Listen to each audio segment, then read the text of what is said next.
সূর্যের প্রথম আলো সবে ছড়িয়ে পড়েছে কক্সবাজারের আকাশে। সমুদ্রের গর্জন আর সকালের হালকা বাতাস এক অদ্ভুত প্রশান্তি এনে দেয়। আজই ধূসরদের শেষ দিন এখানে, তাই সকলে ঠিক করেছে মেরিন ড্রাইভ রোডে হিমছড়ে যাবে। গাড়িগুলো একে একে থামে মেরিন ড্রাইভ বিচের ধারে। দরজা খুলতেই ঝাপটা দিয়ে লবণাক্ত বাতাস এসে সবার মুখে লাগে। বিশাল সমুদ্রের ঢেউ গর্জন করে আছড়ে পড়ছে বালিয়াবাড়িতে। সূর্যের আলোয় চিকচিক করছে সোনালি বালু, যেন কারোর অসংখ্য ঝলমলে গয়না ছড়িয়ে রাখা হয়েছে।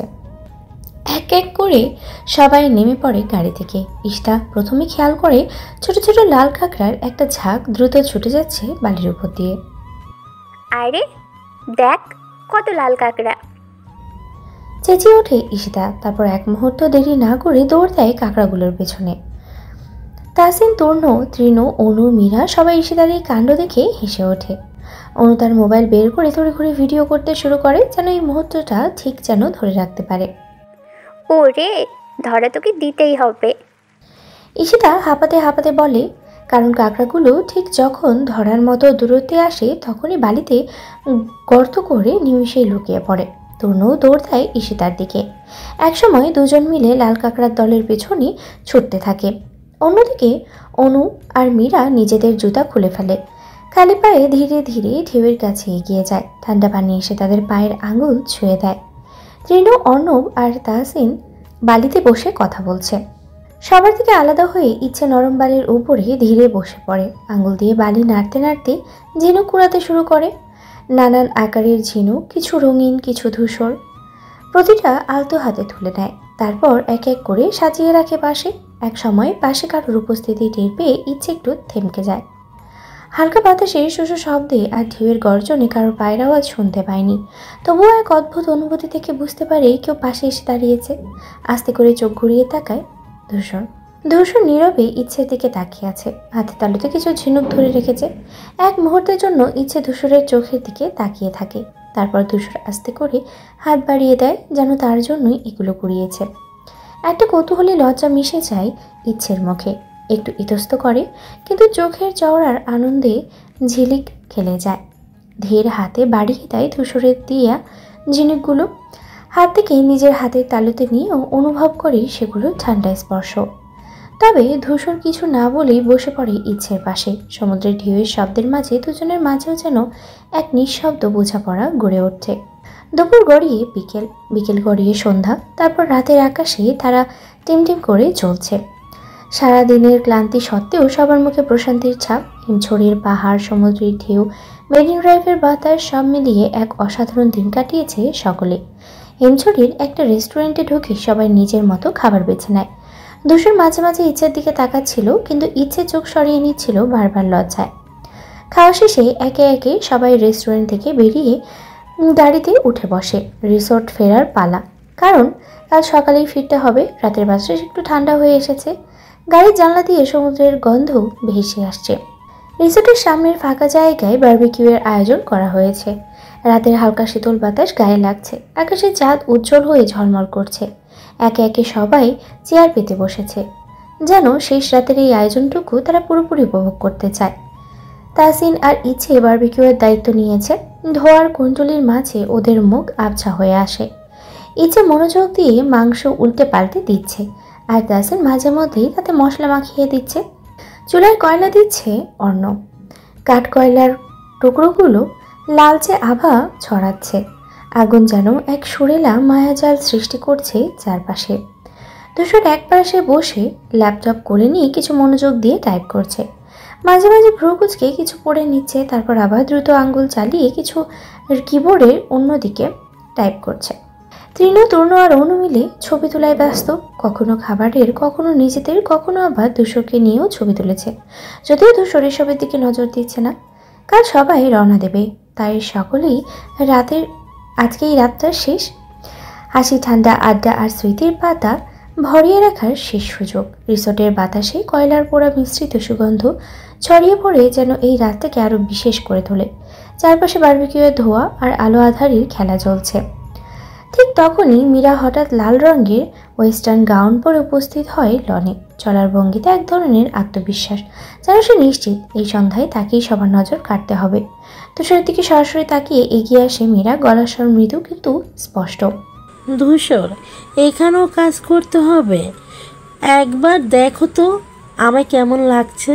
ধূসর তখনও ল্যাপটপের স্ক্রিনে চোখ রেখে টাইপ করছে। মীরার কথা একটু থেমে চোখ তুলে ধূসর এক মুহূর্তের জন্য তাকিয়ে দেখে, তারপর নির্বিকার ভঙ্গিতে আবার টাইপিংয়ে মন দেয়, যেন তার বলার কথার কোনো গুরুত্বই নেই। মীরার এই কাণ্ড দেখে ঈশিতা তো চুপ থাকতে পারে না। সে ইচ্ছে থেকে হেলে ফিসফিস করে বলে, এই মীরার সাহস দেখলি? মেয়েটি কিভাবে এতটা নির্লজ্জ হয়? ইচ্ছে একদম চুপচাপ ঠোঁট কামড়ে বসে আছে। দৃষ্টি মীরার দিকে থেকে ধূসরের দিকে চলে যায়। ধূসর স্বাভাবিকভাবে টাইপ করে চলেছে, যেন কিছুই ঘটেনি। অবুঝ মন যেন মীরা আর ধূসরের উপস্থিতি একসাথে মানতে পারছে না, তবে করতেও পারছে না কিছু। এই জন্য নির্বিকার হয়ে ইচ্ছে তাকিয়ে আছে ওদের দিকে। তবে এসব কিছু ঈশিতা ও তাহসিন খেয়াল করে আর মুচকি হাসে। এদিকে মীরা বুঝতে পারছে ধূসরের নির্লিপ্ততা। মীরা এত সহজে হাল ছাড়ার মেয়ে তো নয়। ধূসরের পাশে বসে একদম অনাহূত ভঙ্গিতে হাত বাড়িয়ে দেয় ধূসরের ল্যাপটপের স্ক্রিনের দিকে। আচ্ছা, এত কি গুরুত্বপূর্ণ কাজ করছো যে আমাকে দেখার সময় নেই? ধূসর এবার সত্যি বিরক্ত হয়। এক মুহূর্তের জন্য তাকিয়ে ঠান্ডা গলায় বলে, তুই কি দেখাতে এসছিস নাকি কিছু প্রয়োজন?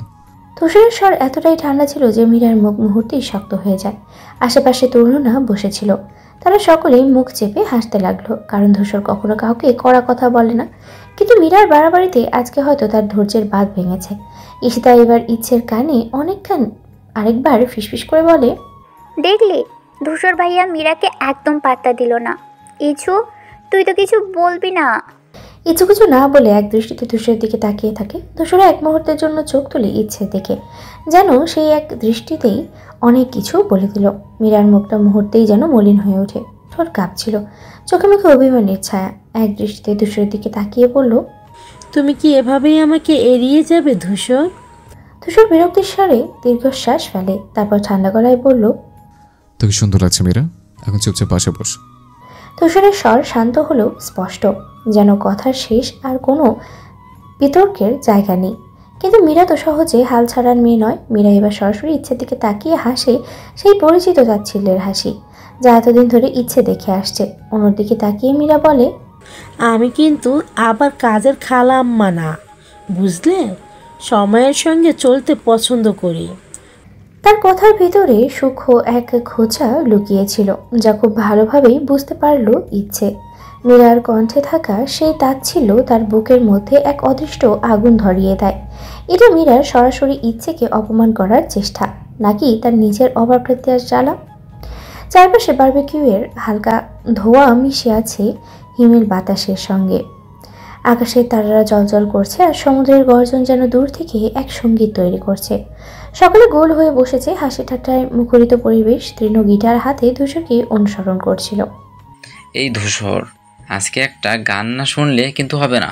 তৃণের কথার সাথে সাথে বাকিরাও একজোট হয়ে ধূসরকে চেপে ধরল। গান গান গান। ধূসর থমকে অনীহা দেখালেও সবার জোড়াচড়িতে শেষমেশ রাজি হয়ে গেল। গিটারের তারে আঙ্গুল বুলিয়ে তৃণ যখন সুর তোলে, ধূসর তখন গভীর দৃষ্টিতে ইচ্ছের দিকে তাকিয়ে আস্তে আস্তে গাইতে শুরু করলো। ধূসরের কণ্ঠস্বরে এক ধরনের গভীরতা ছিল, যা সবাইকে মুহূর্তেই থামিয়ে দিতে সক্ষম। আগুনের উজ্জ্বল আলোয় ধূসরের মুখটা যেন আরো রহস্যময় লাগছিল, বিশেষ করে তার চোখে সেই অদ্ভুত শীতল অথচ আগুন মাখা দৃষ্টি। ইচ্ছে হতভম্ব হয়ে তাকিয়ে রইল ধূসরের দিকে। মনে হচ্ছিল এই গানটা শুধু তার জন্যই গাওয়া হচ্ছে। ধূসরের চোখে লুকিয়ে থাকা আবেগ, কণ্ঠের মায়াবী টান সবকিছুই যেন সরাসরি ইচ্ছে হৃদয়ে গিয়েই আঘাত করছিল। চারপাশে সবাই একসময় ধীর গলায় গানের সাথে তাল মেলাতে লাগলো, কিন্তু ইচ্ছে কেবল চুপচাপ বসেই রইল, অনুভব করে তার হৃদস্পন্দন দ্রুত হচ্ছে। ধূসরও কেবল তাকেই দেখছিল। ধূসরের ঠোঁটে এক অদ্ভুত রহস্যময় হাসি। গানের শেষ লাইনটুকু গাইতে গাইতে ধূসর হালকা করে বলল, এই গানটা শুধু কারো একজনের জন্য। তার কথার অর্থ সবাই না বুঝলেও ইচ্ছে ঠিকই বুঝল। বুকের মধ্যে এক অজানা অনুভূতি দোলা দিয়ে ওঠে। ধূসরের কণ্ঠের সেই শেষ সুরটা যেন বাতাসে মিলিয়ে যায়, কিন্তু ইচ্ছের মনে গেঁথে রইল চিরদিনের জন্য। ইচ্ছের দিকে তাকিয়ে ধূসর গান শেষ করে। গানের শেষে সে শান্তভাবে এক মুহূর্তের জন্য দাঁড়িয়ে থাকে, যেন তার গাওয়া কথাগুলো ইচ্ছের হৃদয়ে গভীরভাবে গেঁথে গেছে। সকলে মিলে খাবার শেষ করে একে একে বিচের দিকে চলে যায়। রাতের সমুদ্রের ঢেউ মৃদু হাওয়া নিয়ে তাদের পা ছুঁয়ে যায়, আর চাঁদের আলো সমুদ্রের উপরে ছড়িয়ে পড়ে, যেন রাতটা আরও রহস্যময় হয়ে ওঠে। বিচে এসে তারা সবাই বসে পড়ে। বাতাসে কিছু তাজা গন্ধ, সমুদ্রের মৃদু ঢেউয়ের আওয়াজ আর সবার হাসি মজায় রাতটা পূর্ণ হয়ে ওঠে। বিচের চমৎকার দৃশ্যের মাঝে সকলেই নিজেদের মতো করে হাঁটতে শুরু করে।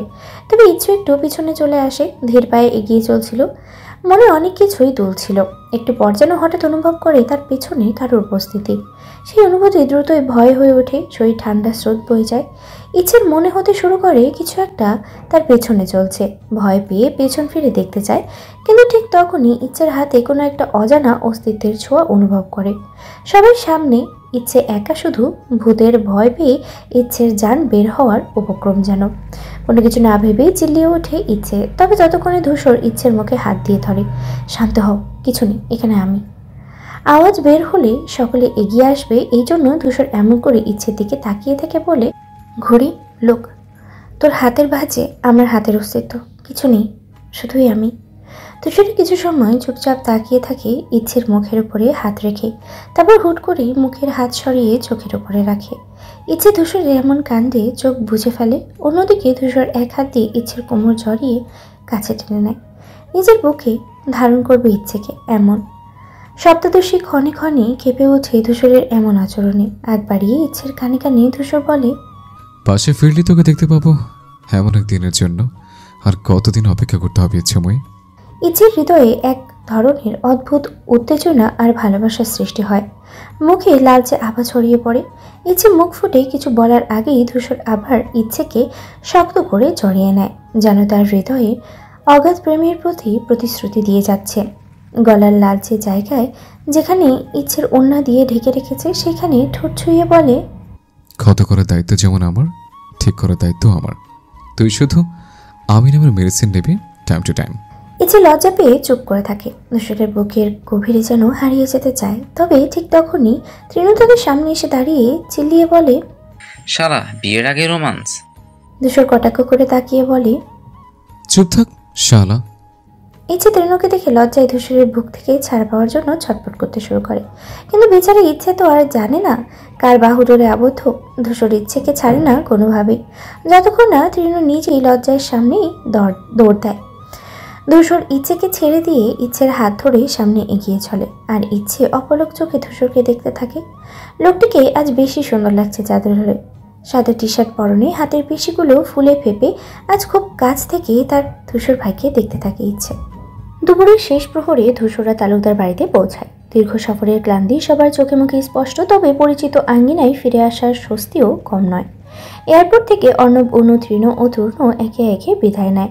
যার যার বাড়িতে উদ্দেশ্যে রওনা দেয় সবাই। তবে মীরা ধূসরদের সাথেই থেকে যায়, যেন এখনও তার যাওয়ার ইচ্ছে হয়নি। বাড়ির সদর দরজা পেরিয়ে সবাই ধীর পায়ে ভেতরে প্রবেশ করে। পরিচিত পরিবেশ, পরিচিত গন্ধ, সবকিছুই যেন আবার আপন করে নেয় তাদের। কেউ কিছু না বলে যে যার মতো নিজেদের ঘরের দিকে চলে যায়, যেন এক মুহূর্তের বিশ্রামই এখন সবচেয়ে বেশি প্রয়োজন। ইচ্ছে নিজের ঘরে ঢুকে ক্লান্ত শরীর নিয়ে বিছানায় বসে, কিছুক্ষণ চুপচাপ থাকে। সফরের ধকল এখনও কাটেনি, শরীর যেন অবসন্ন হয়ে এসেছে। একটু ফ্রেশ হওয়ার দরকার মনে করেই ধীরে ধীরে উঠে গোসলের জন্য প্রস্তুত হয়। ঠান্ডা পানির ছোঁয়ায় শরীর ক্লান্তি খানিকটা কমে আসে, তবে চোখের পাতাগুলো যেন ভারী হয়ে আসছে ইচ্ছের। গোসল শেষে ভেজা চুল মুছতে মুছতে বিছানায় এসে শুয়ে পড়ে ইচ্ছে। নরম বালিশে মাথা রাখতেই চোখ বুজে আসে, একটু সময় নষ্ট না করে ঘুমের গভীরে তলিয়ে যায়।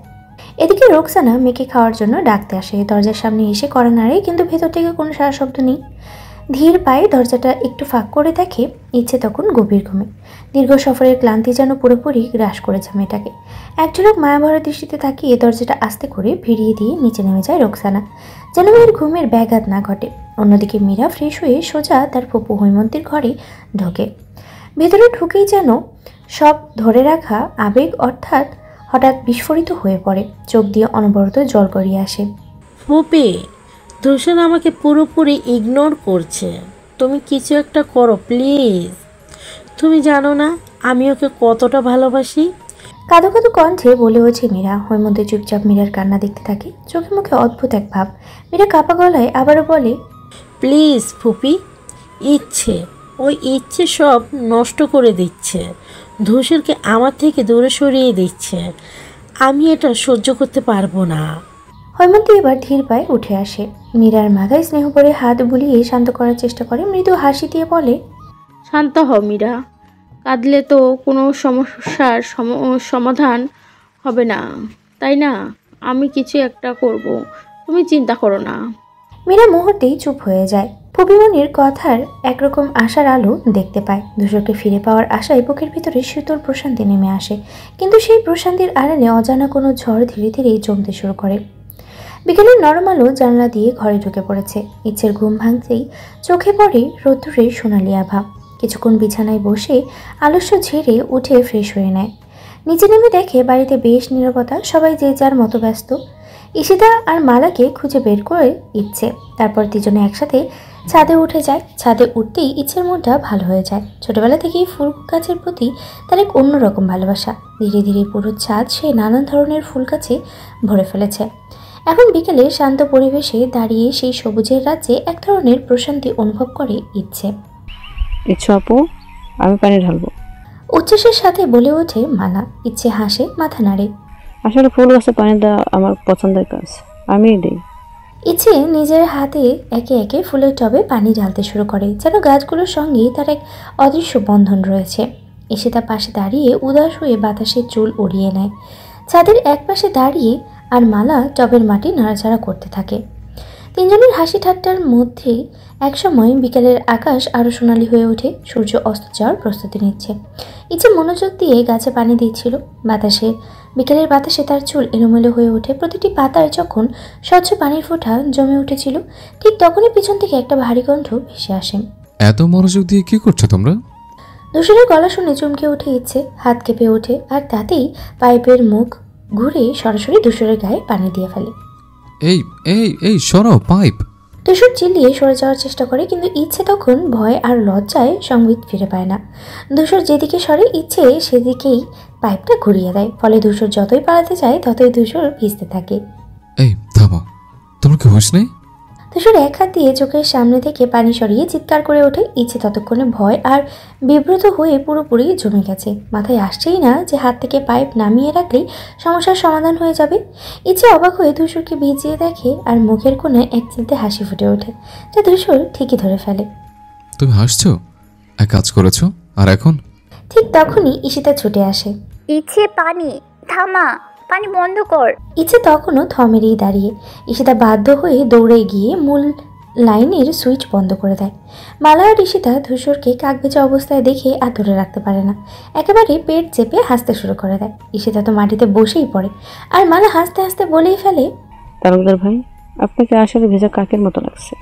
ইচ্ছে লজ্জায় মাথা নিচু করে দাঁড়িয়ে থাকে। সে একবারও ধূসরের দিকে তাকানোর সাহস পাচ্ছে না। ধূসর ভিজে জামা থেকে পানি চিপে ফেলতে গিয়েও দুজনের হাসি শুনে রেগে ওঠে, কণ্ঠ কঠিন হয়ে যায়। ঈশিতা, চুপ করো, বেয়াদব মেয়ে। আর একবার যদি মুখ থেকে হাসি বের হয়, দাঁত ভেঙে দেব। ঈশিতার সাথে সাথে মুখ চেপে ধরে, কিন্তু কাঁধ কাঁপছে। বোঝাই যাচ্ছে সে এখনো হাসি সামলাতে পারছে না। মালা চোখের পানি মুছে বলে, তালুকদার ভাই, রাগ করবেন না, আপনাকে আসলে হিরোদের মতো লাগছে, তবে বৃষ্টি ভেজা হিরো। ধূসর চোখ রাঙিয়ে ইচ্ছে দিকে তাকায়, যারা এতক্ষণ চুপচাপ দাঁড়িয়েছিল। ইচ্ছে ধূসরের ভয়ানক চোখের ভাষা বুঝতে পেরে একদম চুপ হয়ে যায়। তুমি হাসছো না কেন ইচ্ছেময়ী? এতক্ষণ তো খুব মজা পেয়েছো। ইচ্ছে মুখ খুলতেই ধূসর এক ধাপ সামনে এগিয়ে আসে, যেন এখনই কিছু একটা করবে। ঈশিতা আর মালা তখনই পিছনে সরে যায়, কারণ তারা জানে ধূসর এখনই প্রতিশোধ নেবে। ধূসর ততক্ষণে পুরোপুরি ভিজে গেছে, চুল থেকে টপ টপ করে পানি পড়ছে। এক দৃষ্টিতে ইচ্ছের দিকে তাকিয়ে থেকে বলে, তোমার শাস্তি তোলা রইল ইচ্ছেময়ী তালুকদার। ইচ্ছে তখনও লজ্জায় দাঁড়িয়ে। ভেজা ধূসরকে দেখে এবার সত্যিই ভয় পেতে শুরু করেছে, কারণ ধূসর কিছু না কিছু করবেই, সেটা তো সে খুব ভালো করেই জানে। রাতের ব্যস্ত শহর কোলাহলপূর্ণ, গাড়ির হর্ন, রাস্তার ধূলিকণা, দোকানপাটের আলোর ঝলকানি, সব মিলিয়ে এক প্রাণোচ্ছল পরিবেশ। রাস্তার ধারে চায়ের দোকানি মানুষের জটলা, কেউ গল্পে মশগুল, কেউ বা ক্লান্ত শরীর নিয়ে বাসের অপেক্ষায় দাঁড়িয়ে। উঁচু উঁচু বিল্ডিংয়ের কাছে প্রতিফলিত হচ্ছে স্ট্রিট লাইটের আলো, যেন রাতের অন্ধকারেও শহর জেগে আছে। ফুটপাত ধরে হাঁটছে ক্লান্ত পথচারীরা, কেউ অফিস শেষে বাসার পথে, কেউ বা রাতের শহর উপভোগ করতে বেরিয়েছে। কোথাও দূরে হুট করে একটা গাড়ির ব্রেকের শব্দ, আবার কোথাও রিক্সাওয়ালার ক্লান্ত কণ্ঠ। হতিরপুল যাবেন? শহর তার নিজস্ব গতিতে এগিয়ে চলেছে। রাত যতই গভীর হোক, কোলাহল থামার কোনো নাম নেই। লিভিং রুমের বড় জানলা দিয়ে রাতের শহরের ঝলমলে আলো দেখা যাচ্ছে। ইচ্ছে সোফার এক পাশে বসে টিভির দিকে মনোযোগ দিয়ে কার্টুন চলছে স্ক্রিনে। যদিও ইচ্ছের ভাবনাগুলো অন্য কোথাও হারিয়ে আছে। ঠিক তখনই মীরা এসে ইচ্ছের পাশে বসে। সিল্ক ওয়েভি চুলগুলো আঙ্গুল দিয়ে সরিয়ে মীরা একপাশে হেলে পড়ে, যেন কিছু বলার জন্যই বসেছে। কয়েক সেকেন্ড ইচ্ছেকে ফোন করে নিয়ে হালকা হেসে বলে, ইচ্ছে আমায় একটা কফি দাও না। ইচ্ছে ভ্রুকুচকে তাকায়। মালা তো আছে, বলো না ওকে বানিয়ে দিতে। মীরা নখ দিয়ে কুশনের উপরে হালকা আঁচড় কাটে, যেন বিষয়টা খুব স্বাভাবিকভাবেই বলছে। মালা তো অসুস্থ, ওকে আর কষ্ট দিও না, তুমি এনে দাও না প্লিজ, আমার কফি খেতে ইচ্ছে করছে। ইচ্ছে কিছুক্ষণ মীরার দিকে তাকিয়ে থাকে। মীরার চোখে এক ধরনের কৌশলী চাহনি, যেটা ইচ্ছে বুঝতে পারে কিন্তু ঠিক ব্যাখ্যা করতে পারে না। অবশেষে কোনো কথা না বলে উঠে দাঁড়ায়, রান্নাঘরের দিকে এগিয়ে যায়। পেছন থেকে মীরার হাসির শব্দ শোনা যায়, যেন এই ছোট্ট অনুরোধের মধ্যেই সে কিছু একটা অর্জন করে নিয়েছে। ইচ্ছে কফি বানিয়ে নিয়ে এসে মীরার দিকে এগিয়ে দেয়। হঠাৎ মীরা ইচ্ছাকৃতভাবে গরম কফি ইচ্ছের হাতে ফেলে দেয়। কফি ইচ্ছের হাতে পড়তেই ইচ্ছে চিৎকার করে ওঠে। ততক্ষণে কফির তাপ হাতে বেশ জ্বালা শুরু করে। ইচ্ছে দ্রুত হাত ঝাঁকাতে থাকে। মীরা কোনো রকমই সহানুভূতির পরিচয় না দিয়ে শান্তভাবে গম্ভীরভাবে বলে ওঠে, ইচ্ছে ধূসর থেকে দূরে থাকো, তাছাড়া আমার থেকে খারাপ কেউ হবে না। কতগুলো বলে মীরা গটগট পায়ে সিঁড়ি বেয়ে উপরে চলে যায়। ইচ্ছে চুপ করে দাঁড়িয়ে থাকে, চোখের ক্ষোভ এবং দুঃখ মিশে যায়। মীরার কথাগুলো যেন তার মনকে আরও ভারী করে দেয়। কিছু না বলেই ক্ষণিকের জন্য দাঁড়িয়ে থাকে। ইচ্ছে কাঁদতে কাঁদতে নিজের ঘরে ঢুকে পড়ে। হাতে প্রচণ্ড ব্যথা আর চোখের কোণে পানি জমে উঠে ব্যথায়। ইচ্ছে ফুপিয়ে উঠতে থাকে। চোখের অশ্রু এক হাতে মুছতে মুছতে একদিকে হাতে ব্যথা, অন্যদিকে মনের ক্ষত। হঠাৎই হাতের উপরে ঠান্ডা কিছু অনুভব করে ইচ্ছে। চোখ মুছে দেখে ধূসর হাতের উপরে বরফ নিয়ে দিচ্ছে, যেন সতর্ক এবং যত্নের সাথে তাকে স্বস্তি দিতে চায়। ইচ্ছে একটু অবাক হয়ে তাকায়, কিন্তু মুখে অভিমান স্পষ্ট। ইচ্ছে চুপচাপ মুখ ফিরিয়ে নেয়, যেন আর কিছু দেখতে চায় না। ইচ্ছের হাতের জ্বালায় ব্যথা আর ক্লান্তি যেন অনবরত বেড়েই যাচ্ছে। কিভাবে হাত পড়েছে ইচ্ছে? তবে ইচ্ছে কিছু বলে না। মীরার কাণ্ড যে ধূসরকে ঘিরে তা সে জানে। ধূসর ইচ্ছের দিকে তাকিয়ে থাকে, তারপর চেঁচিয়ে ওঠে, সমস্যা কি তোর? বলতে কি হচ্ছে, কিভাবে হাত পড়েছে? ইচ্ছে ধূসরের রাগী কণ্ঠে ফুপিয়ে ওঠে, আবার চোখের পানি টপটপ করে কোলের উপরে গড়িয়ে পড়ে। এক ফোঁটা পানির বিন্দু ধূসরের হাতেও পড়ে। ইচ্ছের থেকে কোনো জবাব না পেয়ে ধূসর দাঁড়িয়ে পড়ে। শেষবার বলে ওঠে, কে করেছে? তবে ইচ্ছে তখনও কিছু বলে না, চুপ করেই থাকে। একবার যেন ধূসরের ধৈর্যের বাঁধ ভেঙে যায়। কিছু না বলেই ইচ্ছেকে এক ঝটকায় টেনে দাঁড় করিয়ে ফেলে, কোমর জড়িয়ে কাছে টেনে নিয়ে বলে, আমার সাথে এমন করিস না ঘুরি, প্লিজ। তোর চুপ থাকা আমার সহ্য হয় না, প্লিজ বল কিভাবে হয়েছে এমন। এইবারও ফলাফল শূন্য। ধূসর রেগে ইচ্ছেকে ছেড়ে দেয়, তারপর সজোরে দরজা খুলে বেরিয়ে পড়ে। আর ইচ্ছে বিছানায় বসে ফুপিয়ে ওঠে পুনরায়। রাত গভীর হয়ে এসেছে, চারপাশে নিস্তব্ধতা। শহরের কোলাহল চলে গেছে অনেক দূরে, আর এখন শুধু রাতের শীতল পরিবেশ ভর করেছে সব জায়গায়। ইচ্ছে গভীর ঘুমে ডুবে আছে, চোখ বন্ধ, শরীর সারাদিনের ক্লান্তিতে ভারাক্রান্ত। পড়ে যাওয়া হাতটা তার বিছানায় এক পাশে রাখা, লাল হয়ে রয়েছে কিছুটা, তবে ঘুমের মধ্যে কিছুটা অনুভব করছে না।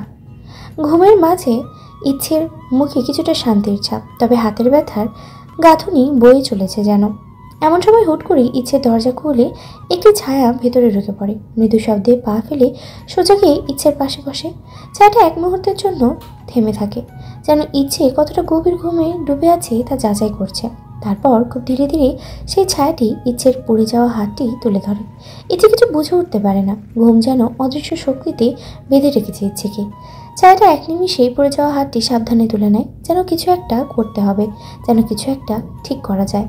সকালের মিষ্টি আলো জানালা ভেদ করে ঘরে প্রবেশ করেছে। নরম বাতাসে পর্দা আলতো করে দুলছে।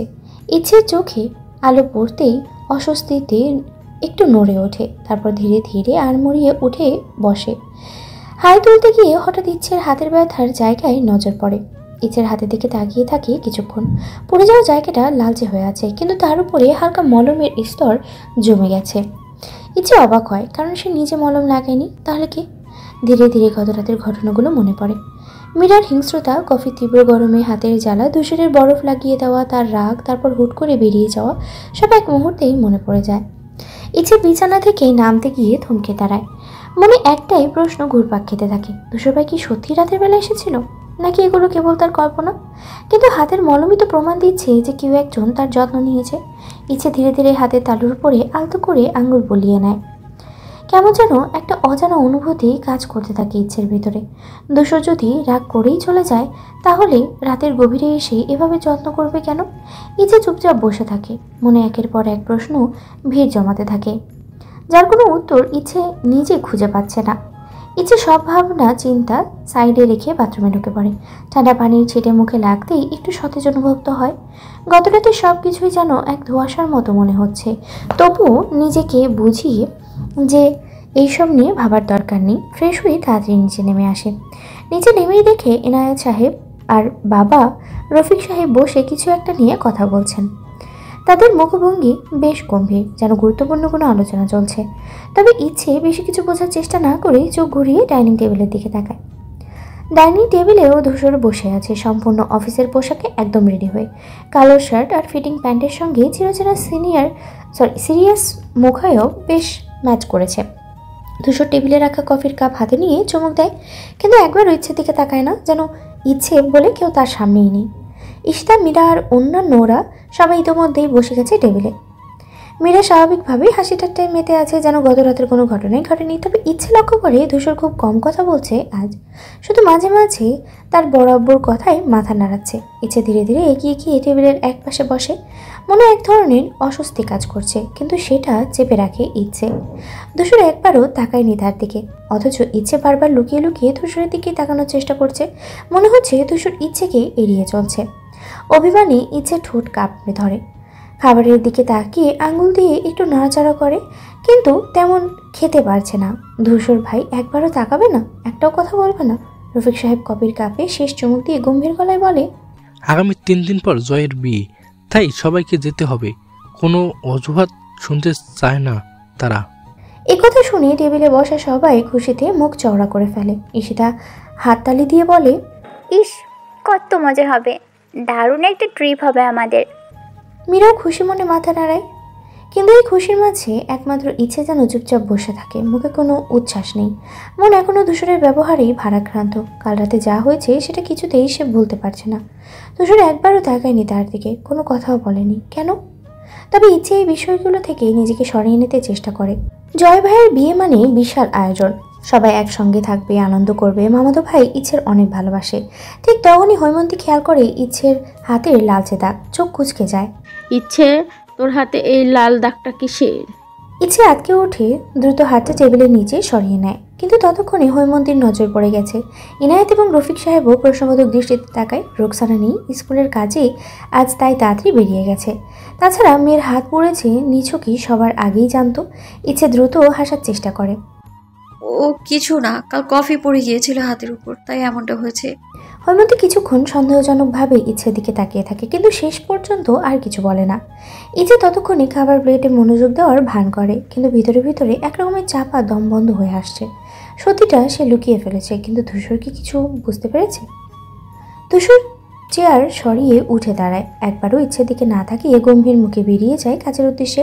ইচ্ছে তাকিয়ে থাকে ধূসরের পেছনের দিকে, ফ্যালফ্যাল করে কিছু একটা বুকের মাঝে মোচড় দিয়ে ওঠে। ছোট্ট মনে গভীর এক দাগ কেটে যায় ধূসরের এই উদাসীনতায়। পাশেই বসে থাকা ঈশিতা সব খেয়াল করে, চোখে স্পষ্ট চিন্তার ছাপ। ধূসরের ইচ্ছের মধ্যকার অদ্ভুত টান, ইচ্ছের নীরব অভিমান, সবাই যেন ইচ্ছের 1 বছরের ঈশিতা বুঝতে পারে। চুপচাপ ফোন বের করে, দ্রুত আঙ্গুল চালিয়ে ছোট্ট একটা টেক্সট টাইপ করে কাউকে পাঠিয়ে দেয়। পাঠানোর পরপরই এক প্রকার রহস্যময় হাসি খেলে যায় ঈশিতার মুখে। দুপুরের প্রখর রোদে চারপাশ যেন ঝলসে যাচ্ছে। চৈত্র মাসের ঘরতাপে বাতাসও যেন উত্তপ্ত হয়ে উঠেছে। গায়ে লাগলেই মনে হয় জ্বলন্ত শিখা ছুঁয়ে যাচ্ছে। মাথার উপরে সূর্য দাপিয়ে বেড়াচ্ছে, তার তীব্র দাহ যেন সমস্ত শহরটাকে অস্থির করে তুলেছে। তপ্ত রোদের কারণে পথঘাট ফাঁকা হয়ে গেছে। দূর থেকে শোনা যাচ্ছে গরম হাওয়ার সাই সাই শব্দ। বাতাস বয়ে আসছে, কিন্তু তা শীতল নয়, একদম উল্টো, যেন লু বইছে, যা গায়ে লাগলেই দগ্ধ হয়ে দেয়। কলিং বেলের শব্দে লিভিং রুমে বসা ইচ্ছের ধ্যান ভেঙে যায়। একাডেমিক বইয়ের পৃষ্ঠাগুলো থেকে মন সরিয়ে ধীরে ধীরে উঠে দাঁড়ায়। বইটি টেবিলে রেখে কপালের ভাঁজ ফেলে দরজার দিকে এগিয়ে যায়। সদর দরজা খুলতেই চোখে পড়ে একজন পোস্টম্যান। গরমে কিছুটা ক্লান্ত দেখাচ্ছে তাকে, তবে হাতে ধরা চিঠিটা ইচ্ছের দৃষ্টি কাড়ে। এই যুগে হাতে লেখা চিঠি? সামান্য বিস্ময়ের রেখা ফুটে ওঠে ইচ্ছের মুখে। ইচ্ছে কৌতূহল নিয়ে চিঠিটা হাতে নেয়, খামের উপরে চোখ বুলিয়ে প্রয়োগের নাম খোঁজে, কিন্তু সেখানে শুধু তার ধূসর ভাইয়ের নামটা স্পষ্ট করে লেখা। কাগজের পুরনো গন্ধ নাকে আসে, যেন কোনো এক হারিয়ে যাওয়া সময়ের ছোঁয়া লেগে আছে এতে। পোস্টম্যান বিদায় নেওয়ার পরও ইচ্ছে দরজার সামনে দাঁড়িয়ে থাকে, খামটি আঙ্গুলের মাঝে নড়ে চড়ে দেখে। মনে হাজারো প্রশ্ন। এই চিঠি কে পাঠালো? কেন? মোবাইল, ইমেল, মেসেজের যুগে কেউ এখনও হাতে লেখা চিঠি পাঠায়? গাছের পাতাগুলো নুয়ে পড়েছে, কোথাও এক চিলতে ছায়া নেই, পাখিরা নিশ্চুপ, রাস্তায় মানুষের চলাচল কম। সবাই যেন গরমের দাপটে ঘরের ভেতরে সেঁধিয়ে গেছে। কোথাও কোথাও শুকনো পাতার উপরে ধুলো পড়ছে, বাতাসের সঙ্গে সেগুলো ঘুরপাক খাচ্ছে। চৈত্রের রোদে মাটিও যেন ফেটে চৌচির হয়ে গেছে, ঘাসগুলো পুড়ে বাদামি হয়ে গেছে। দুপুরের এই প্রখর উত্তাপের সময়ও থমকে গেছে, যেন সমস্ত শহর জ্বলন্ত নিস্তব্ধতার মাঝে ডুবে আছে। খামের উপরে ধূসরের নাম লেখা, কিন্তু ঠিক নিচে কিছু অদ্ভুত ইংরেজি শব্দ, যেগুলোর অর্থ কিছুতেই বুঝতে পারছে না। কপালে ভাঁজ পড়ে যায় ইচ্ছের। ভিতরে কি থাকতে পারে? দ্বিধা কাটিয়ে ধীরে ধীরে খামের মুখ খুলে চিঠিটা বের করে, কিন্তু চিঠি খুলতেই অবাক হয়ে যায়। ভিতরে কোনো লেখা নেই, শুধু কিছু অদ্ভুত কোডিংয়ের মতো চিহ্ন, সংখ্যার অদল বদল করা, আর অচেনা সংকেতের মতো কিছু লাইন। কোনো স্বাভাবিক চিঠির মতো তো নয়, যেন কোনো গুপ্ত বার্তা। ইচ্ছে ভ্রুকুচকে চিঠিটা একবার ভালো করে দেখে, কিছুই বুঝতে না পেরে গম্ভীর চিন্তায় পড়ে যায়। চিঠিটা কি গুরুত্বপূর্ণ? তুষার ভাই কি জানে এটা আসবে, নাকি এটা কিছু বিপদের ইঙ্গিত? মনের ভিতরে হাজারো প্রশ্ন গঞ্জরিত হলেও ইচ্ছে বেশি না ভেবে চিঠিটা গুছিয়ে নেয়। লিভিং রুম থেকে বেরিয়ে সোজা ধূসরের ঘরের দিকে এগিয়ে যায়, দরজাটা আস্তে ঠেলে ভেতরে ঢোকে। ধূসরের টেবিলের উপরে নিঃশব্দে চিঠিটা রেখে আসে। চিঠিটা টেবিলের উপরে রাখার পর এক মুহূর্ত দাঁড়িয়ে থাকে ইচ্ছে। ধূসর কি এসব বোঝে? এই কোডগুলোর মানে কি সে জানে? নিজেকে সামলে ধীরে পায়ে ঘর থেকে বেরিয়ে আসে। বিকেলের দিকে ধূসর বাড়িতে আসে, হাতে ছোট্ট একটা কার্টুন। চোখে মুখে ক্লান্তির ছাপ থাকলেও চলাফেরা বরাবরের মতো নিদ্রিয়। ঈশিতা কার্টুনটার দিকে কৌতূহলী দৃষ্টি নিয়ে এগিয়ে আসে। ভেতরে কি আছে জানতে চায়। ধূসর ঈশিতার দিকে এক দৃষ্টিতে তাকিয়ে বলে, চুপচাপ থাক, বাজে প্রশ্ন করিস না। ধমক খেয়ে ঈশিতা ঠোঁট উল্টে বিরক্তি ভরে লিভিং রুমের সোফায় বসে পড়ে। মুখ ভার করে নিজের দিকে তাকিয়ে পায়ের আঙ্গুল দিয়ে মেঝের ডিজাইন ঘষতে থাকে। ধূসর কোনো তোয়াক্কা না করে সোজা সিঁড়ি বেয়ে উপরে উঠে যায়, হাতে থাকা কার্টুনটা শক্ত করে ধরে। ঈশিতার পাশে বসা মীরা আর চোখে ধূসরের দিকে তাকায়, যেন মনে মনেই ভাবছে, এত রহস্য কিসের? কার জন্য এত গোপনীয়তা? দ্বিতীয় তলার ফ্লোরে উঠে ধূসর ইচ্ছের দরজার সামনে গিয়ে একটু থামে, যেন কিছু ভেবে নিচ্ছে। কয়েক সেকেন্ড দাঁড়িয়ে ধীরে দরজাটা ফাঁকা করে ভেতরে ঢোকে। ঘুরে আমার জন্য একটু ঠান্ডা পানি আনতো, ক্লান্ত লাগছে। ধূসরের স্বরটা যেন একদম নিঃসঙ্গ শোনায়, গভীর ও ক্লান্ত। ইচ্ছে পড়ায় মনোযোগী ছিল, হঠাৎ পরিচিত সেই কণ্ঠস্বর শুনে চোখ তুলে তাকায়। ধূসর দরজার ফ্রেমে ভর দিয়ে দাঁড়িয়ে থাকে, চোখে মুখে ক্লান্তির ছাপ স্পষ্ট। ইচ্ছের প্রতিক্রিয়া দেখার জন্য চুপ করে থাকে। পরনে অফিসের ফর্মাল ড্রেস আপ, সোজা এখানে এসেছে ইচ্ছে বুঝতে পারে। এক মুহূর্ত চুপচাপ তাকিয়ে থাকে ইচ্ছে, যেন বুঝতে পারছে না কি বলবে। ধূসর কিছু না বলে অপেক্ষা করতে থাকে। অবশেষে ইচ্ছে শব্দ ছাড়াই বই গুছিয়ে ধীরে ধীরে উঠে দাঁড়ায়, তারপর পা টেনে দরজার দিকে এগিয়ে যায়, যেন কোনো প্রশ্ন ছাড়াই সে এই আদেশ মেনে নিচ্ছে। কিছু সময় পর ইচ্ছে পানির গ্লাস হাতে নিয়ে ধীর পায়ে এগিয়ে যায় ধূসরের ঘরের দিকে। দরজার সামনে দাঁড়িয়ে হালকা কড়া নাড়ে, ভেতর থেকে কোনো উত্তর আসে না, তবুও দরজায় ধীরে ঠেলে ভেতরে ঢোকে। ধূসর খাটে হেলান দিয়ে বসে আছে, চোখ ল্যাপটপের স্ক্রিনে আটকে আছে, কাজ করছে মনোযোগ দিয়ে, যেন বাইরের কোনো কিছুরই খেয়াল নেই। কিন্তু দরজা খোলার আওয়াজে একবার চোখ তুলে তাকায়। ইচ্ছেকে দেখে কিছু না বলে আবার স্ক্রিনে মনোযোগ দেয়, যেন তার উপস্থিতি স্বাভাবিক ব্যাপার। ইচ্ছে কোনো শব্দ না করে ধীরে ধূসরের সামনে গিয়ে দাঁড়ায়, তারপর গ্লাসটা বাড়িয়ে দেয়। ধূসর একবার ইচ্ছের চোখের দিকে তাকিয়ে নেয়, তারপর কোনো কথা না বলে গ্লাসটা নিয়ে এক নিঃশ্বাসে পানি খেয়ে ফেলে। গ্লাসটা টেবিলে নামিয়ে রেখে ধূসর ধীরে বিছানা থেকে উঠে দাঁড়ায়। ইচ্ছে তখনও এক জায়গায় স্থির দাঁড়িয়ে ধূসরের দিকে তাকিয়ে। হঠাৎ ধূসর ইচ্ছের সামনে এসে থামে, এতটাই কাছে যে ইচ্ছে কিছু হতে গিয়েও থমকে যায়। ধূসর গভীর দৃষ্টিতে ইচ্ছের চোখের দিকে তাকিয়ে থাকে, যেন তার ভেতরটা পড়তে চাইছে। কয়েক মুহূর্তের নীরবতা কাটিয়ে ধীর স্বরে বলে, তুই কি আমার থেকে কিছু লুকাচ্ছিস ঘুরে? ইচ্ছে ধূসরকে এভাবে এত কাছ থেকে এত গভীরভাবে তাকিয়ে থাকতে দেখে অস্বস্তি বোধ করে, চোখ নামিয়ে নেয়, কিন্তু কোনো উত্তর দেয় না। ধূসর এক মুহূর্ত ইচ্ছের দিকে তাকিয়ে থাকে, তারপর কিছু না বলেই পাশ কাটিয়ে হেঁটে যায় জায়গার দিকে যেখানে রাখা ছোট্ট কার্টুনটা তুলে নিয়ে আবার ইচ্ছের সামনে এসে দাঁড়ায়। ইচ্ছে কিছু বোঝার আগে ধূসর নির্লিপ্ত ভঙ্গিতে ইচ্ছের হাতে কার্টুনটা ধরিয়ে দেয়। ইচ্ছে বিস্মিত চোখে ধূসরের দিকে তাকায়, তারপর কৌতূহল নিয়ে ধীরে ধীরে বক্সের ঢাকনাটা খুলে যায়। ঠিক তখনই হালকা নরম কিছু একটা ভেতর থেকে নড়ে চড়ে ওঠে। ইচ্ছে চমকে যায়। পরক্ষণই একটা ছোট্ট কান কাঁপিয়ে সাদা তুলতুলি খরগোশটা মাথা উঁচিয়ে বাইরে উঁকি দেয়। গোলাপির নাক নড়ছে, চকচকে চোখ দুটো বিস্ময়ে ঘুরে বেড়াচ্ছে চারপাশে। ইচ্ছে অবাক হয়ে কিছুক্ষণ খরগোশটার দিকে তাকিয়ে থাকে, যেন বিশ্বাসই হচ্ছে না। তারপর হঠাৎ তার মুখে হাসি ফুটে ওঠে, পুরো মুখটাই যেন আলোকিত হয়ে যায়। খরগোশটাকে আলতো করে কোলে তুলে নেয়, তারপর উচ্ছ্বসিত দৃষ্টিতে ধূসরের দিকে তাকায়। ধূসর তখনও মুখে সেই গম্ভীর ভাব ধরে রেখেছে, কিন্তু ইচ্ছের খুশির চেহারা দেখে তার ঠোঁটের কোণে ক্ষীণ হাসি খেলে যায়। ইচ্ছে হাসতে হাসতেই বলে, এটা আমার। ধূসর কাজ ঝাঁকিয়ে নির্লিপ্ত স্বরে বলে, তোমার মন খারাপ ছিল তাই। ইচ্ছে খরগোশটাকে বুকে চেপে ধরে আনন্দে চকচক করতে থাকা চোখে ধূসরের দিকে তাকিয়ে থাকে। কিছু বলতে গিয়েও থেমে যায়। ধূসর মুখ ঘুরিয়ে জানালার বাইরে তাকায়, যেন তার দেওয়া উপহারের প্রতিক্রিয়া দেখতে চায় না। ইচ্ছে খরগোশটাকে শক্ত করে বুকে চেপে ধরে, চোখ দুটো উজ্জ্বল হয়ে উঠেছে আবেগে। ধূসরকে একদৃষ্টিতে তাকিয়ে দেখে যেন কিছু একটা খুঁজে বের করার চেষ্টা করছে চেহারায়। অপ্রস্তুত হয়ে হঠাৎই বলে ফেলে, আচ্ছা ভাইয়া, আপনি এত হ্যান্ডসাম কেন? কারণ কি? ধূসর একটু অবাক হয়ে ইচ্ছের প্রশ্নে, তারপর ঠোঁটের কোণে এক চিলতে রহস্যময় হাসি ফুটিয়ে নেয়। কিছু না বলে ইচ্ছের হাত ধরে এক ঝটকায় আয়নার সামনে নিয়ে গিয়ে দাঁড় করায়। ইচ্ছে হতবাক হয়ে নিজের প্রতিবিম্বের দিকে তাকিয়ে থাকে। তার কপালে ভাঁজ পড়ে। আয়নার কাচের উপরে একজোড়া বিস্মিত চোখের মেয়েটা তাকিয়ে আছে। হাতের পাশে দাঁড়িয়ে থাকা ছেলেটার চোখে চাপা এক উষ্ণতা। ধূসর আয়নার মধ্যেই ইচ্ছের চোখে চোখ রেখে গম্ভীর গলায় বলে, কারণটা তুই। ইচ্ছে হতবাক হয়ে তাকিয়ে থাকে ধূসরে দেখে। ইচ্ছের বুকের মধ্যে কিছু একটা কাঁপন তোলে। খরগোশটা তখনও ইচ্ছের কোলে চুপটি করে বসে আছে, যেন সেও বিস্মিত হয়ে এদের দুজনকেই দেখছে। মতিবানু, এ মতিবানু, মতিবানু রে, এ।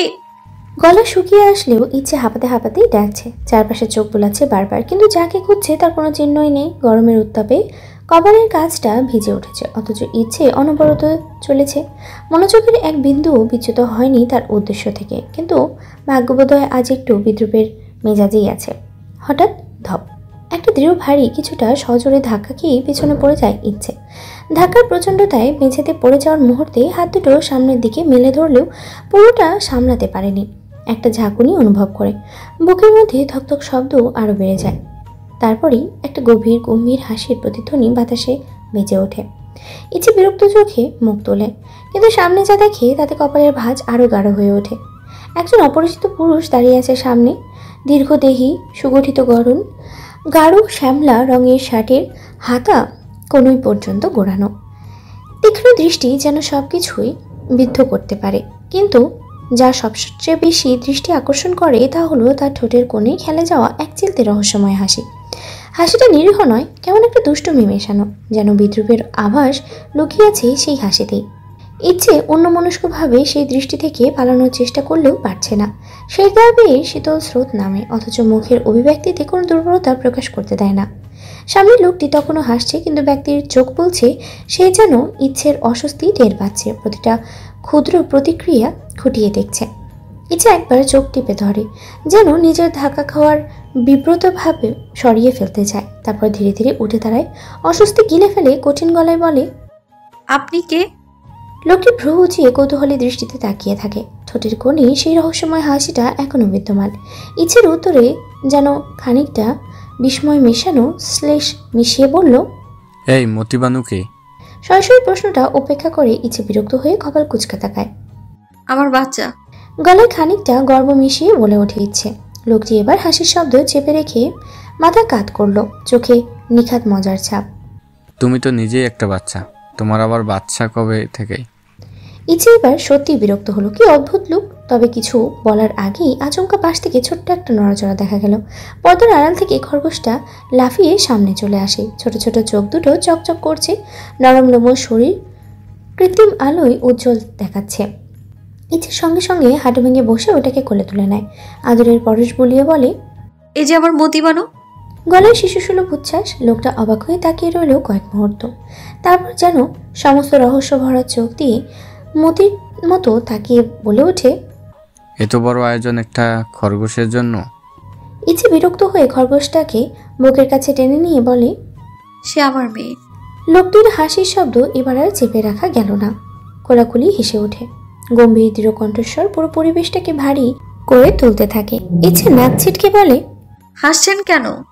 লোকটা চোখ সরু করে তাকিয়ে বলে, না কিছু না, মজার লাগলো শুধু। তোমার মতো একটা মেয়ের এত সিরিয়াস মুখে খরগোশকে নিজের সন্তান বলাটা বেশ অদ্ভুত শোনায়। ইচ্ছে ঠোঁট উল্টে বিরক্ত প্রকাশ করে, কিন্তু লোকটির দৃষ্টি এখনো ইচ্ছের উপরে স্থির, যেন ইচ্ছেকে পড়ার চেষ্টা করছে, ঠিক খরগোশটার মতোই শান্তভাবে গভীরভাবে। কিন্তু ঠিক তখনই পিছন থেকে গম্ভীর একটা কণ্ঠস্বর ভেসে আসে, মৃন্ময়, তুই কখন এসছিস? ইচ্ছে চমকে উঠে ধীরে ধীরে মাথা ঘুরিয়ে তাকায়। পরিচিত সেই কণ্ঠস্বর, তীক্ষ্ণ ভারী অথচ গভীর। ধূসর ভাই। ধূসর দাঁড়িয়ে আছে একদম পিছনে, চোখ দুটো ঠান্ডা অথচ মনোযোগী। ইচ্ছে ধীর গতিতে চোখ ফেরালো সামনে দাঁড়িয়ে থাকা লোকটির দিকে। এবার সে বুঝতে পারলো এরা একে অপরকে চেনে। মৃন্ময়, এই লোকের নাম মৃন্ময়। লোকটি কি ধূসর ভাইয়ের পরিচিত কেউ, নাকি তার অনেক কাছের?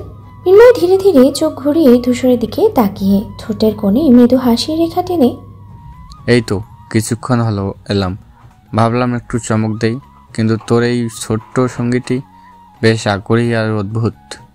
ইচ্ছের দিকে ইঙ্গিত করে, আর ইচ্ছের কপালে ভাঁজ পড়ে এমন কথায়। ধূসর একবার ইচ্ছের দিকে তাকিয়ে আবার মৃন্ময়ের দিকে চোখ রাখলো, দৃষ্টিতে এক অদ্ভুত ঠান্ডা ভাব। তুই এখানে কেন? ধূসর এবার সরাসরি প্রশ্ন করলো, গলায় এক ধরনের চাপা সংযম। মৃন্ময় কাঁধ ঝাঁকালো, যেন তার এখানে আসাটা খুব স্বাভাবিক, কিন্তু চোখে তীক্ষ্ণ কিছু লুকিয়ে আছে যা ধূসর বোঝার চেষ্টা করছে। ইচ্ছে এবার আরো বেশি অবাক হলো, এদের সম্পর্কটা ঠিক কি? ধূসরের স্বভাবের সঙ্গে এই মৃন্ময়ের আলাপচারিতা বেশ বেমানান লাগছে। মতি ইচ্ছের কোলে চুপচাপ বসে আছে, কিন্তু চারপাশের গম্ভীর পরিস্থিতি যেন তাকেও বোবা বানিয়ে দিয়েছে। ধূসর ও মৃন্ময় হঠাৎ করেই হেসে উঠে একে অপরকে জড়িয়ে ধরে, যেন কতদিনের পুরনো বন্ধু, কত শত স্মৃতি জমা আছে তাদের মাঝে। ইচ্ছে হতভম্ব হয়ে দাঁড়িয়ে থাকে, তার সব জল্পনা কল্পনা এক মুহূর্তেই ভেঙে পড়ে। এতক্ষণ ধরে যে সব চিন্তা করছিল ধূসর ও মৃন্ময়ের সম্পর্কে, তাদের মধ্যকার ঠান্ডা দৃষ্টি, প্রশ্নবাচক চাহনি সব ভুল, যেন নিজের ভাবনার জন্যই নিজেকেই ধাক্কা খেল।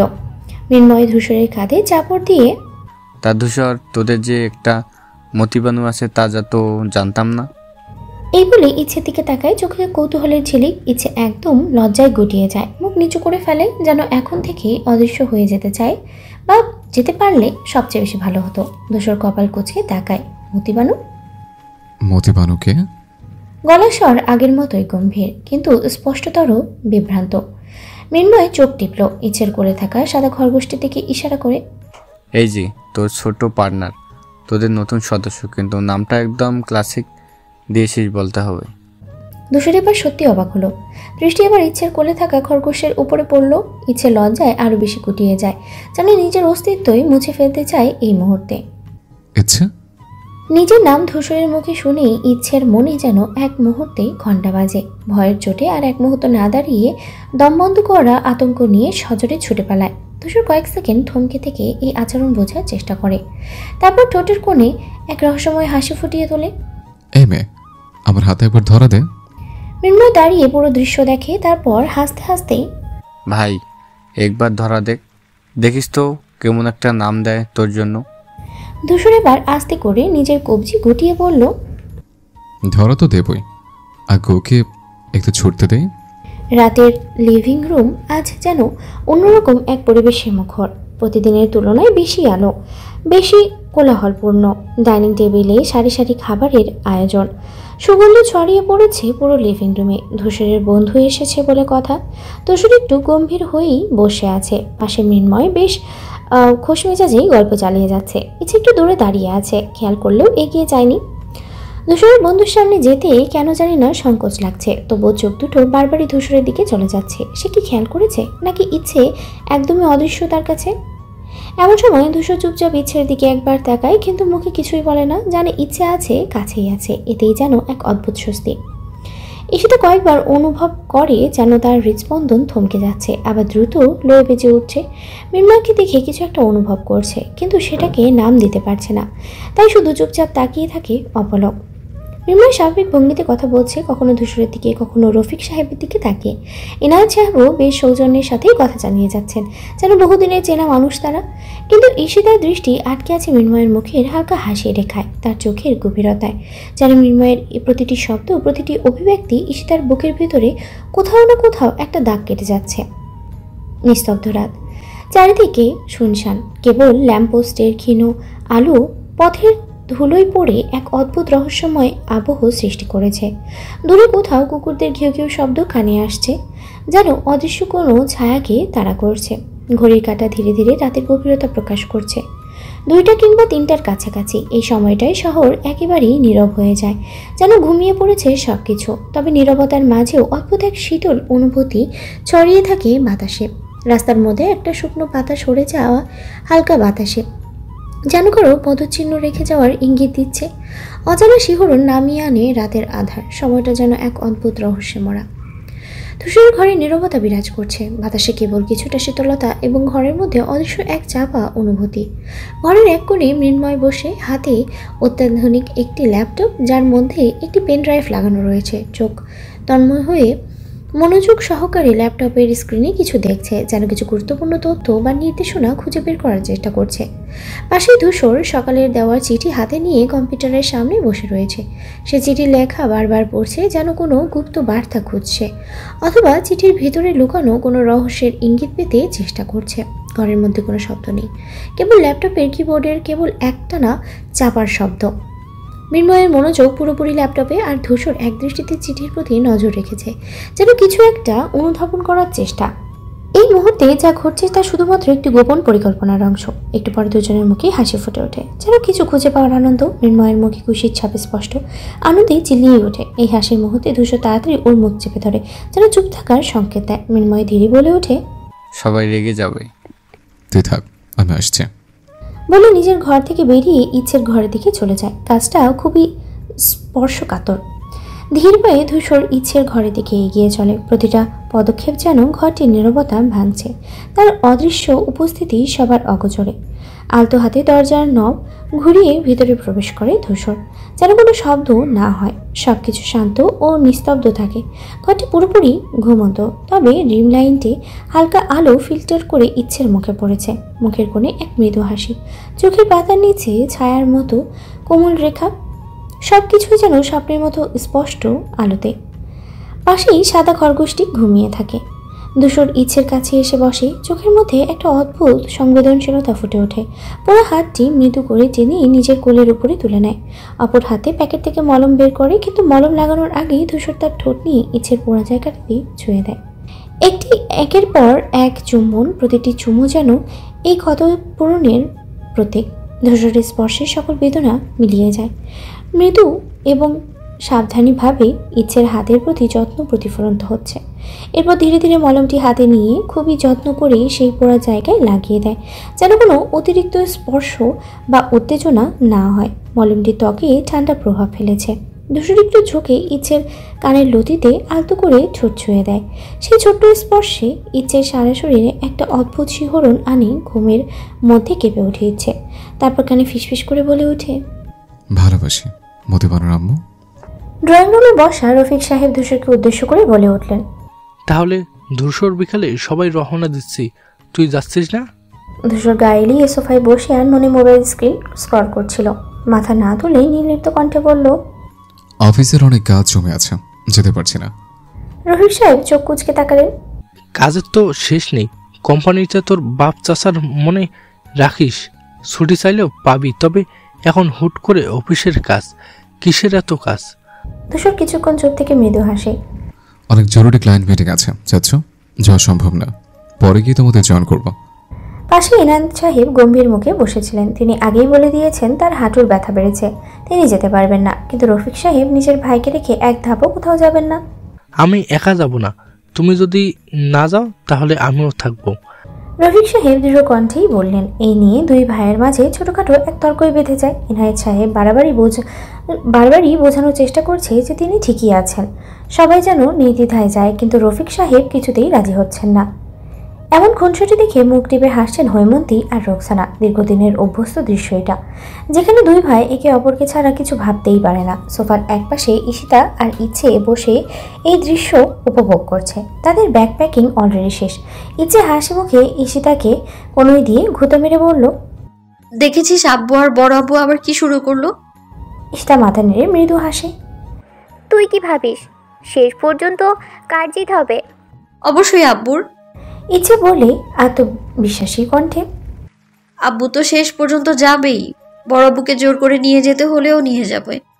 বাড়ির সবার মধ্যেই এখন ব্যস্ততা চলছে। সবাই যে যার ঘরে চলে গেছে রেডি হওয়ার জন্য, কিন্তু লিভিং রুমে তখনও বসে আছিল ইচ্ছে। নানুবাড়ি যাওয়ার আনন্দের সাথে মিশেছিল এক অজানা উত্তেজনা। কিন্তু হঠাৎ করেই পাশ থেকে এক উষ্ণ উপস্থিতি অনুভব করে ইচ্ছে। দোসর এক দৃষ্টিতে পুরো ঘর জুড়ে চোখ বুলিয়ে নিয়ে নিঃশব্দে ইচ্ছের একদম গা ঘেঁষে বসে পড়ে সোফায়। ইচ্ছে হতভম্ব হয়ে ধূসরের দিকে তাকিয়ে থাকে। এতটা কাছে ধূসর সাধারণত আসে না, অন্তত অন্যদের সামনে তো নয়ই। ধূসর একটু সময় নষ্ট না করে ইচ্ছের কোমর ঝরিয়ে নিজের দিকে মুখ ফিরিয়ে আনে। এক হাত দিয়ে ইচ্ছের মুখ উঁচু করে ধরে, নরম গভীর কণ্ঠে শুধায়, না গেলে হয় না? ইচ্ছে ধূসরের এই আচরণে আরও একটু বেশি লজ্জায় পড়ে মাথা নিচু করে ফেলে। হাতের আঙ্গুলগুলো অসহায়ভাবে একটার সাথে আরেকটা জড়াতে থাকে। ভাইয়ার বিয়ে না গেলে অনেক কিছু বাদ যাবে যে। ফিসফিস করে বলে ইচ্ছে। ধূসর একটুখানি নীরব থেকে ঠোঁটের কোণে এক চিলতে হাসি ফুটিয়ে বলে, আমাকে রেখে যাবে? ইচ্ছে হঠাৎ মুখ তুলে তাকায় ধূসরের চোখে। একটা অন্যরকম দৃঢ়তা, যেন সে সত্যিই চাইছে না ইচ্ছে তাকে ছেড়ে যায়। এক মুহূর্ত চুপ করে থেকে ইচ্ছে মৃদু কণ্ঠে বলে, আপনিও চলুন সাথে।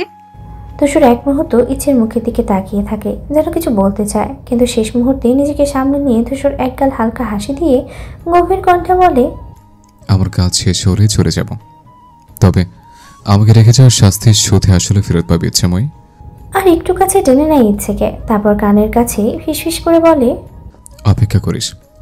ইচ্ছে কিছু বলতে গিয়েও যেন থমকে যায়। এক অজানা শিহরণে বুক কেঁপে ওঠে শব্দদোষে। ধূসর ধীর পায়ে উঠে দাঁড়ায়, আরেকবার ইচ্ছের দিকে তাকিয়ে সোজা সিঁড়ির দিকে হাতা দেয়। ইচ্ছে চুপচাপ বসে থাকলেও বুকের ভেতরে ধুকপুক ধুকপুক শব্দ আরও বেড়ে যায়। ধূসরের কথার অর্থ বুঝতে চেষ্টা করেছিল, কিন্তু মাথার ভিতরে যেন সবকিছু তালগোল পাকিয়ে যাচ্ছে। দূরের দেয়ালে লাগানো আয়নায় চোখ পড়ল ইচ্ছের। নিজের মুখটা দেখে চমকে ওঠে। রক্তিম গাল, উজ্জ্বল চোখ আর ঠোঁটের কোণে এক চিলতে হাসি। ধূসর কি বলল? অপেক্ষা করতে। বিকেলে 2টা গাড়ি করে সবাই রওনা হয়। বাড়ির সামনে ধুলোর আস্তরণ জমতে শুরু করে চাকার ঘূর্ণিতে। হৈমন্তী আর রোকসানা ব্যস্ত চোখে দেখে নিচ্ছিলেন সব ঠিকঠাক হলো কিনা। রবির সাহেব আর ইনায়েত সাহেব নিশ্চিত মনে গাড়িতে বসেন। ঈশিতা শেষ মুহূর্তে তাড়া দিয়ে ব্যাগ সামলাচ্ছিল, কিন্তু শুধু একা থেকে গেল ধূসর। স্পষ্ট বলেছে, বিয়ের দিন ঠিক পৌঁছে যাব। একথার পর আর কেউ তাকে আটকানোর সাহায্য করেনি। এভাবেই সবই এমন। নিজের সিদ্ধান্ত একবার নিলে তা থেকে তাকে টলানো কঠিন, কিন্তু ইচ্ছের ছোট্ট মনে বিশাল এক শূন্যতা দোলা দেয়। ধূসর ভাই ফেলে রেখে যাওয়ার মধ্যে এক ধরনের অস্বস্তি কাজ করছে তার। গাড়ি দরজা বন্ধ হতে ইচ্ছে আরেকবার ঘুরে তাকায়। ধূসর তখনও নির্লিপ্তভাবে ছাদের রেলিং ধরে দাঁড়িয়ে, মুখে চিরচেনা গম্ভীর্য, চোখে যেন এক অপঠিত অধ্যায়ের ছায়া। গাড়ি বাড়ির আঙ্গিনা পেরিয়ে রাস্তার ধুলোয় মিলিয়ে যায়, কিন্তু ইচ্ছের মনে তখনও ধূসরের বলা কথাগুলোই ঘুরপাক খাচ্ছে। বিয়ের দিন ঠিকই পৌঁছে যাব। কিন্তু আদৌ কি ধূসর ভাই আসবে, নাকি এই কথার আড়ালে লুকিয়ে আছে অন্য কোনো না বলা গল্প? কেন জানি ইচ্ছের মন অস্থির হতে শুরু করেছে। খারাপ কিছু হওয়ার আগাম আভাস দিচ্ছে কেন? চারিদিকে ঘন অন্ধকার নেমে এসেছে। শুধু দূরের ল্যাম্পপোস্টের মৃদু আলো জানালার কাছে পড়ে একটা আবছা প্রতিছবি তৈরি করেছে। সারা বাড়ি নিস্তব্ধ, যেন নিঃশ্বাস ফেলে অপেক্ষা করছে সবার ফেরার জন্য। ক্লান্ত ধূসর ওভারকোট হাতে ধীর পায়ে সিঁড়ি বেয়ে উপরে উঠে আসে। নিঃশব্দ বাড়িটি যেন আজ আরও বিশাল শূন্য মনে হচ্ছে। প্রতিটা ধাপ পেরোনোর সঙ্গে সঙ্গেই কেমন যেন এক অজানা শূন্যতা তাকে গ্রাস করে ধরছে। দোতলায় উঠে এসে স্বভাববশতই ইচ্ছের ঘরের সামনে দাঁড়ায়। দরজাটা খানিকটা ফাঁকা, হয়তো ইচ্ছে বের হওয়ার আগেই ভুলে বন্ধ করেনি। ধূসর এক মুহূর্ত দ্বিধায় পড়ে, তারপর আলতো করে দরজা ঠেলে একটু উকি দেয়। হয়তো দু চোখ ওকে দেখার আশায় ক্লান্ত হয়ে উঠেছে, অথবা মনটা ব্যাকুল হয়ে আছে একটা চেনা মুখের জন্য। কিন্তু ভিতরে তো কেউ নেই। ইচ্ছের বিছানাটা গোছানো, ছোট খরগোশটা একটা কোণে ঘুমিয়ে আছে। জানালার পর্দা বাতাসে সামান্য তুলছে। ধূসর দাঁড়িয়ে থাকে কিছুক্ষণ, এক অদ্ভুত শূন্যতা বুকের মাঝে নিয়ে। ইচ্ছে নেই, চিরচেনা ঘরও ফাঁকা। ধূসর ধীর পায়ে ইচ্ছের ঘরের ভেতরে পা বাড়ায়। নিস্তব্ধ ঘর, শুধু জানলা দিয়ে হালকা বাতাস আলো ঘরে ঢুকছে আর পর্দাটা দুলছে। ধীরে ধীরে ঘরের ভেতরে ধূসর ঢোকে। দৃষ্টি পড়ে বিছানার কোণে গুটিসুটি মেরে শুয়ে থাকা সাদা খরগোশটার দিকে। ছোট্ট প্রাণীটা নিশ্চুপ, যেন সেও তার প্রিয় মানুষটাকে খুঁজছে। ধূসর নিঃশব্দে এগিয়ে গিয়ে আলতো করে কোলে তুলে নেয় খরগোশটাকে। তুলতুলে পশমের নরম স্পর্শে অদ্ভুত এক প্রশান্তি খেলে যায় তার মধ্যে। যাওয়ার সময় তড়িঘড়ি ইচ্ছে বেচারাকে রেখেই গেছে, হয়তো খেয়ালই করেনি। এনায়েত সাহেব বারবার কল করে বলেছেন ধূসর যেন খরগোশটার যত্ন নেয়। কথাটা মনে পড়তে ধূসর ঠোঁটের কোণে এক চিলতে হাসি ফুটে ওঠে। ইচ্ছে নাকি সারা রাস্তা কেঁদেছে মতি বানুকে রেখে যাওয়ার দুঃখে। খরগোশটাকে শক্ত করে ধরে ধূসর ইচ্ছের ঘর থেকে বেরিয়ে নিজের ঘরের দিকে পা বাড়ায়। রাতের নিস্তব্ধতা ঘিরে ধরেছে, অথচ বুকের ভেতরে কেমন যেন এক অদ্ভুত শূন্যতা কাজ করছে। নিজের ঘরে ঢুকে ধূসর খরগোশটাকে বিছানায় নামিয়ে দেয়। তারপর একটা দীর্ঘ নিঃশ্বাস ফেলে জানলার সামনে দিয়ে দাঁড়ায়। বাইরে ঘন অন্ধকার, কোথাও কোনো আলো নেই, ঠিক যেমনটা তার ভেতরের অনুভূতিও। কিছুক্ষণ থেমে ওয়াশরুমে ঢুকে পড়ে ফ্রেশ হওয়ার জন্য। চারপাশ থমথমে, শুধু বাতাসের মৃদু সুর আর একটানা বাজতে থাকা গিটার। ধূসর আনমনেই সুর তুলে যাচ্ছে, যেন প্রতিটি তারের টানেই কোনো অদৃশ্য ব্যথা লুকিয়ে। সোডিয়াম লাইটের ক্ষীণ আলোয় লালচে চোখ দুটো আরও গভীর মনে হয়, যেন বৃষ্টি নামার আগে আকাশের মতো। এক নিঃশব্দ ঝড় ভেতরে বয়ে চলেছে, যা বাইরে থেকে বোঝার কোনো উপায় নেই। বেলকনি রেলিংয়ে ঠেস দিয়ে বসে থাকা ধূসর গিটার হাতে গান গেয়েই চলেছে, মনের ভেতরের ঝড়টাকে থামানোর বৃথা চেষ্টায়। পাশেই পড়ে থাকা খোলা চিঠিটা বাতাসে একটু নড়ে ওঠে। শেষ সুরের টানটা আরও দীর্ঘ হয়, তারপর একসময় থেমে যায়। ধূসরের চোখের কোণে অন্ধকার জমে ওঠে, ঠোঁটের কোণে একটুখানি তার ছেলের হাসি। গভীর রাতে নিস্তব্ধতায় ফিসফিস করে বলে ওঠে, সত্যি বা স্বপ্নই হোক, এ দ্রুত শেষ হয়ে যেত যে। ধূসর একদৃষ্টিতে সামনে তাকিয়ে আছে, ভাবনাগুলো কোথাও হারিয়ে গেছে। গিটারের শেষ সুরটা মিলিয়ে গেছে রাতের নিস্তব্ধতায়, কিন্তু মনের ভেতরে যেন এখনো প্রতিধ্বনি বাজছে। ঠিক তখনই নরম কিছু একটা ধূসরের পায়ের সাথে ধাক্কা খায়। নিচের দিকে তাকিয়ে থাকে ছোট্ট সাদা খরগোশটি ওর ঠিক পায়ের কাছে দাঁড়িয়ে আছে। ছোট্ট মাথাটা বারবার ঘুঁতে দিচ্ছে, যেন বোঝাতে চাইছে, আমি আছি, আমি তোকে একা ছাড়বো না। ধূসর কিছুক্ষণ চুপচাপ খরগোশটার দিকে তাকিয়ে থাকে, তারপর ক্লান্ত চোখে একটুখানি হাসে। গিটারের তারে একবার হাত বোলায়, যেন সঙ্গী হিসেবে এই ছোট্ট প্রাণীটাকেও স্বীকার করে নিচ্ছে।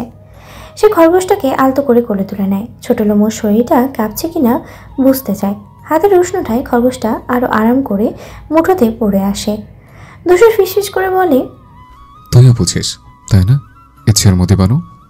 রাতের বাতাস হালকা হাসে, আর ধূসর একবার আকাশের দিকে তাকায়। চোখে একরাশ ক্লান্তি, তবুও কোথাও যেন একটুখানি প্রশান্তিও মিশে থাকে। মতিবানু বারবার ধূসরের হাতে পায়ের নখ নিয়ে খোঁচা মারতে থাকে, যেন বোঝাতে চাচ্ছে সেও ইচ্ছেকে মনে করছে, তবে তার দেওয়ার নামটা পছন্দ না। খরগোশটির দিকে তাকিয়ে ধূসর জিজ্ঞেস করে, তোর নামটা পছন্দ হয়নি তাই না? তবে কী করার বল, যে আমার অস্তিত্বে মিশে তাকে কিভাবে কষ্ট দেয়। ইচ্ছেও সবই তাদের গন্তব্যে পৌঁছেছে। গাড়ির দরজা খুলতেই উষ্ণ বাতাস এসে মুখে লাগে, যেন অপরিচিত হলেও স্বাগত জানানোর জন্যই এসেছে। ইচ্ছে ধীরে ধীরে গাড়ি থেকে নামতেই চোখে পড়ে একতলা বিশাল বাড়িটি। পুরো বাড়িটি জুড়ে ঝলমলে লাইটিং, চারদিকে আলোর বাহার, প্রতিটি কোণেই যেন উৎসবের ছোঁয়া লেগে আছে। চারপাশে লোকজনের ব্যস্ত আনাগোনা, কেউ সাউন্ড সিস্টেম চেক করছে, কেউ গেটের ফুলের তোড়ায় শেষ মুহূর্তে সাজগোজ দিচ্ছে, আবার কেউ অতিথিদের আপ্যায়নে ব্যস্ত। বাড়ির সামনের উঠোন জুড়ে একদল শিশু হই হুল্লোড় করছে, বড়রা রান্নাঘর রান্নাবান্না আর আয়োজনে সামলাচ্ছে। ইচ্ছে তাকিয়ে দেখে বিয়ের আমেজে পুরো পরিবেশ। কোথাও যেন এক চিলতে শূন্যতা অনুভব করে, মনে হয় কিছু একটা নেই, কিংবা হয়তো কেউ নেই। এক এক করে সকলে গাড়ি থেকে নামে। রফিক ও ইনায়েত সাহেব লাগেজ বের করতে ব্যস্ত গাড়ি থেকে। হৈমন্তী আর রোকসানা পরিচিতদের সঙ্গে কথা বলছে, কিন্তু ইচ্ছে চুপচাপ দাঁড়িয়ে আছে, দৃষ্টি বাড়ির দিকে স্থির। পায়ের কাছে ছোট লাগেজটা রাখে, আগানোর ইচ্ছে নেই। পাশ থেকে ঈশিতা হালকা কণ্ঠে বলে, চল, দাঁড়িয়ে আছিস কেন?